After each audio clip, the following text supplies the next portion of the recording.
like a buttercup. You're a Barbie doll. Show them all what I'm made of. Strut down the hall. Won't stop till I get enough. Hey everyone, welcome back. You guys wanted the full story on the brutal hit in the Texans game, so that's what we're going to dive into today. We read those articles y'all sent in, and it's a lot to unpack for sure. It is. And, it's interesting because this thing goes way deeper than just a single play. Like, it really makes you think about the whole player safety for sure debate in the NFL, right? Like, where's that line between hard hits and, keeping guys healthy? It's been a hot topic for years, honestly. So, all right, let's back up a bit and give everyone the rundown. December 15th, we're at NRG Stadium down in Houston. Texans safety, Calen Bullock, just absolutely levels Dolphins wide receiver Grant DuBose. Right. And the aftermath is, well... It was tough to watch. Yeah, DuBose is down for a long time. They had to actually cut his gear off before they could even move him. And looking at those pictures you sent in, you can just tell this was a bad one. Brutal impact. And what makes it even, scarier is that DuBose was showing signs of what they call the fencing response right after the hit. Fencing response? Like, what does that even mean? The fencing response is, well, it's basically this involuntary thing that happens where someone's arms stiffen up and extend out after a head injury, right? Yeah. It's a big warning sign for a possible concussion or even, something worse, like severe brain trauma. Yeah. And the thing is, it's often missed, the fencing response, even by the medical staff. There's some studies out there that suggest it might actually be tied to some very specific brain injuries that regular concussion tests just don't pick up. So this is way beyond, just getting your bell rung. This is the serious stuff. What's Bullock's take on all this? Well, from what I've seen, Bullock has been pretty adamant that he didn't mean to hurt DuBose at all. Says he was going for the ball, just an unfortunate play. I mean, he even said, and this is a direct quote, "My intention was never to go out there and just try to completely take someone out of the game and hurt somebody." Pretty strong statement. Yeah, and he also said he's, praying for DuBose's recovery. But, I mean, even if he didn't mean to do it, the damage is done. Right. Yeah. And that's where it gets even more kind of complicated, right? Because now you've got to bring Tua Tagovailoa into the picture. Right, the Dolphins quarterback. Yeah, he was pretty shaken up on the sidelines, understandably so. I mean, this isn't just any player watching this happen. Tagovailoa's had his own issues with concussions. Multiple, yeah. And he's been super open about, the toll they take, both physically and mentally. Yeah. It definitely seemed to trigger something for him. Yeah, sure. He even said it was hard to mentally move on after seeing that hit. And he talked about feeling responsible, putting DuBose in that position in the first place. And that right there, those comments, I mean, they really make you stop and think about how far these things reach, It's not just the injured guy. It's the whole team, the whole network of people affected. Absolutely. It forces you to look beyond just that initial moment of the hit and consider, what could the consequences be down the line for everyone involved? Yeah. This whole incident with Tagovailoa's, very public struggles and everything, it really brings that human element into the player safety debate. Yeah, it does. It's a stark reminder that we're not just talking about, jerseys and helmets out there. These are real people with lives, careers, families, and it can all be, drastically changed by these injuries. And while we're on the topic of other incidents, this wasn't exactly a one-off for the Texans, was it? I mean, just a few weeks ago, they were in the middle of another controversial hit. That one on Trevor Lawrence. Yeah. December 1st, linebacker Azeez Al-Shaair hit Jags quarterback Trevor Lawrence. Led to a 3-game suspension for Al-Shaair. Yeah, that was a messy situation. It was. So I guess the question is, are we seeing a pattern here? Is there something about, the Texans' style of play, their coaching, that's contributing to these dangerous hits? It's a good question. I mean, are we connecting dots that aren't really there? Or is there something more to it? Well, I mean, both of these hits led to serious injuries and sparked huge debate about player safety. But the Al-Shaair hit on Lawrence, that was deemed intentional, obviously, hence the suspension, right? But Bullock insists his hit on DuBose was not. So are they really comparable? It's tough to say. I mean, intent definitely plays a big role in how the league handles these things, the punishments they hand down. But trying to figure out intent, especially in a game as fast and chaotic as football. I mean, that's a real challenge. Yeah. So where do you draw the line between, hard-nosed play that's within the rules and something that crosses over into dangerous territory? Can you even tell when it's happening live? Exactly. And this kind of leads us to, that much bigger conversation about player safety in the NFL as a whole, right? It feels like every single season there's more headlines about concussions, long-term health issues from the game, and, the league trying to scramble and implement new rules, new protocols. And it's a constant battle, really. They've been trying to address this for years, introducing stuff like better helmet stricter penalties for, those hits to the head. But it's such a violent game by nature. It is. You can't just eliminate that with, a rule change here or there, can you? So where do we go from here? I mean, how do we balance the fact that we love this sport for its intensity, but that same intensity puts these players at risk? Yeah. It's a real dilemma, isn't it? And it raises some kind of uncomfortable questions for us as fans, too, right? Yeah. I mean, are we part of the problem by, perpetuating a system that puts these guys' health in jeopardy? Are we willing to accept a version of the game that's maybe less brutal if it means protecting the athletes, that we're all cheering for? That's a tough question. It is, yeah. It's something we all have to wrestle with, I think. Yeah. Yeah, it's a tough one, for sure. And as we learn more and more about, the long-term effects of these head injuries, it seems like things are kind of shifting, right? Like towards putting safety first, even if it means changing, some of those fundamental aspects of the game that people love. But there's going to be pushback, right? Yeah. I mean, a lot of fans are worried that all these interventions, rule changes are going to, sanitize the game or something, make it less exciting. Right. Because it's part of what draws us to it, that edge of your seat, high collision energy. So it's a real balancing act, trying to protect these guys without taking away what makes the sport unique. Finding that sweet spot between safety and the essence of the game, well, it's proving to be pretty contentious. It's funny. This whole thing kind of reminds me of what happened with hockey. Remember when they started cracking down on fighting and those headshots? Huge resistance at first, but eventually it became the norm. Do you think football's headed in the same direction? It's interesting you bring that up. I do see some parallels there. Yeah. Hockey, they had to go through this major cultural shift to really prioritize player safety. And sure, some people might say it's lost some of its edge, but it's adapted. Right. And it's still a hugely popular sport.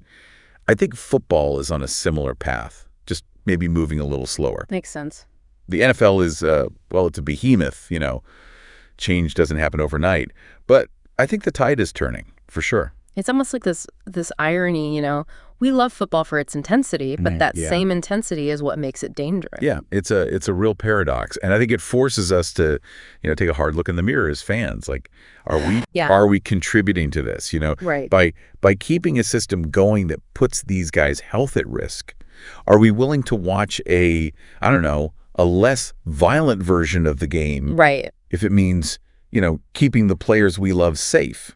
It's a tough question. It is. So, we've got all this going on with player safety concerns and the science behind head injuries evolving, and then these two really high-profile hits involving the Texans. Right. How do you, as someone who follows this stuff closely, how do you see all those pieces fitting together? Well, I think these incidents, especially the Bullock hit on DuBose, they really highlight, the bigger problems the NFL is grappling with. They force us to face this uncomfortable reality that even with all the rule changes, safety protocols, these serious injuries are still happening.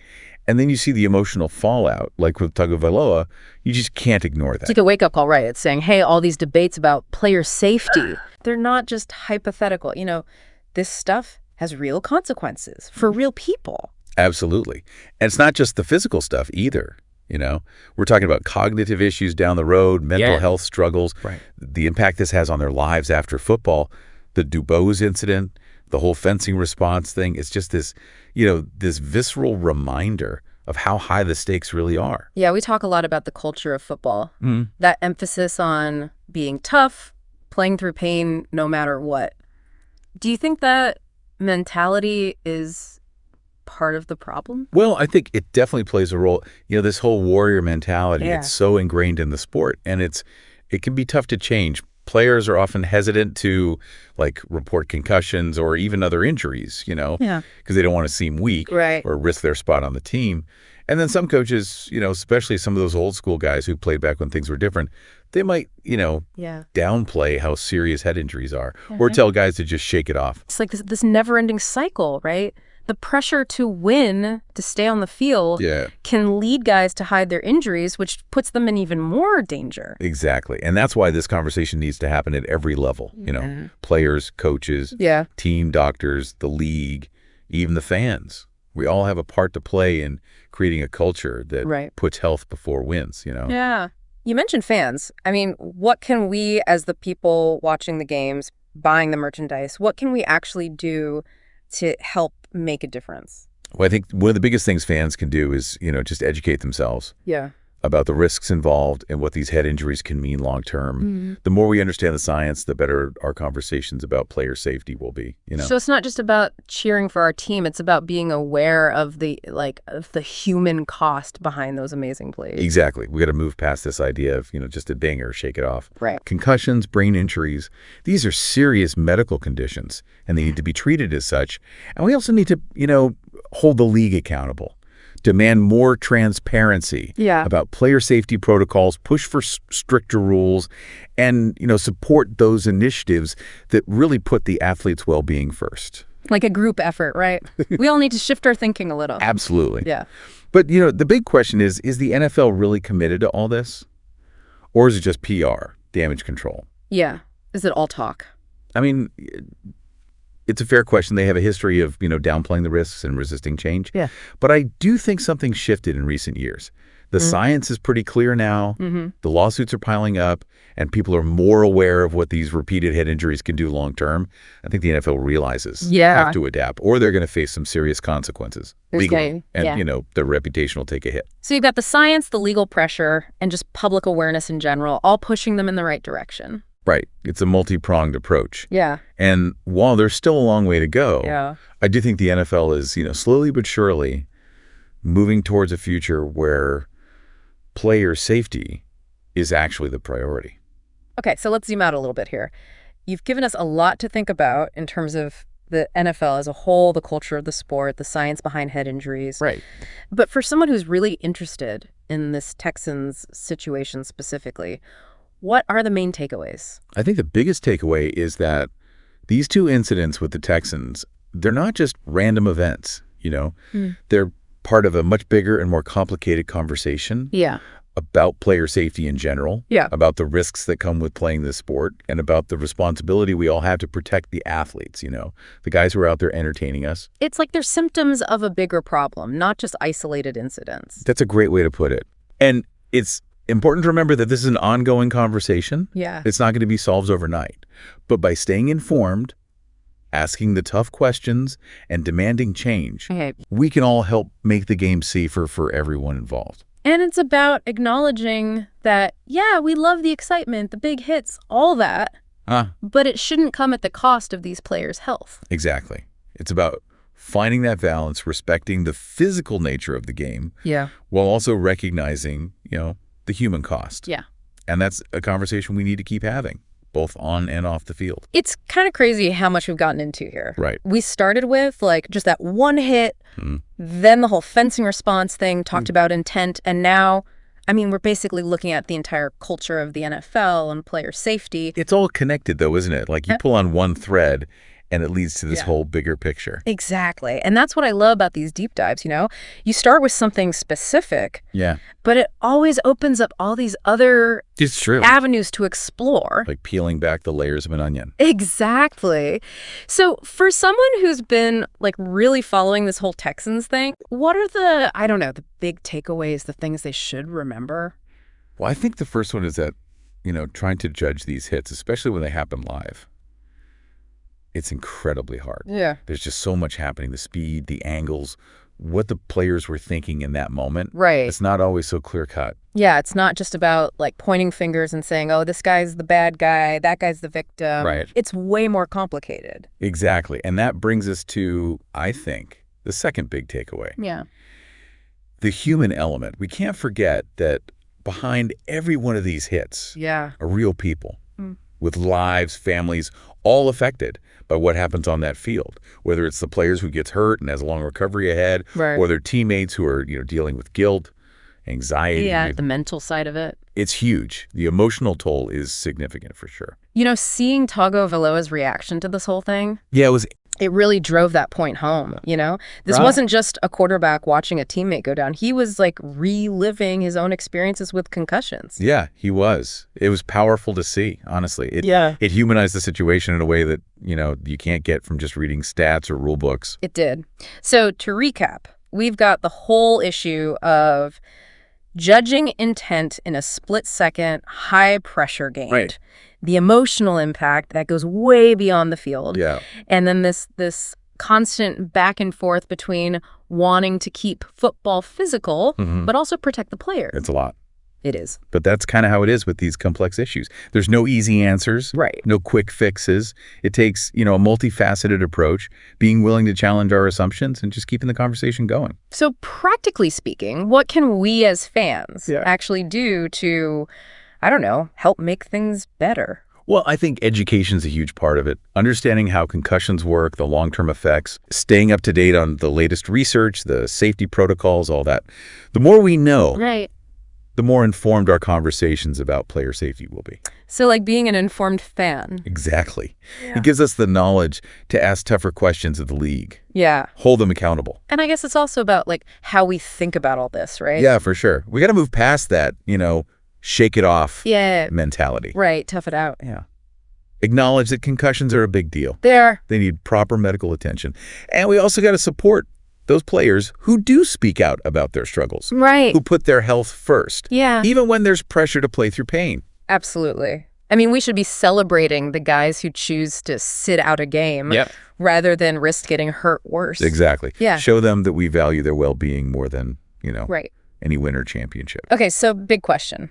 Was Bullock's hit on DuBose just a bad play, or was it something more? That's what we want you all to think about. Yeah. We've laid out the facts, the context, everything we know. Yeah. Now it's up to you to decide. Was it a one-time thing?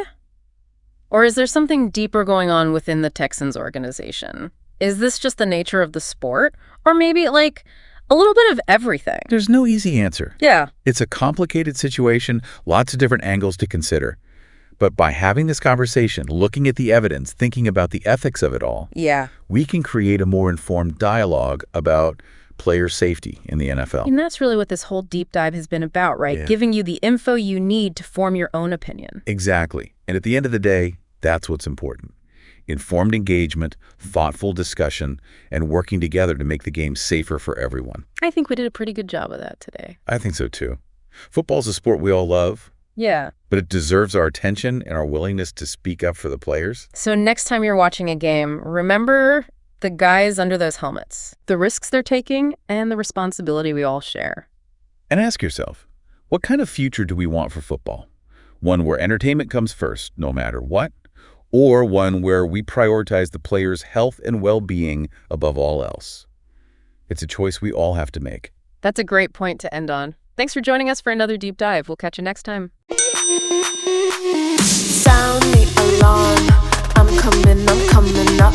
We'll have a ball. I'm sweet like a buttercup. You're Bobby doll. Show them all what I'm made of. Strut down the hall. Won't stop till I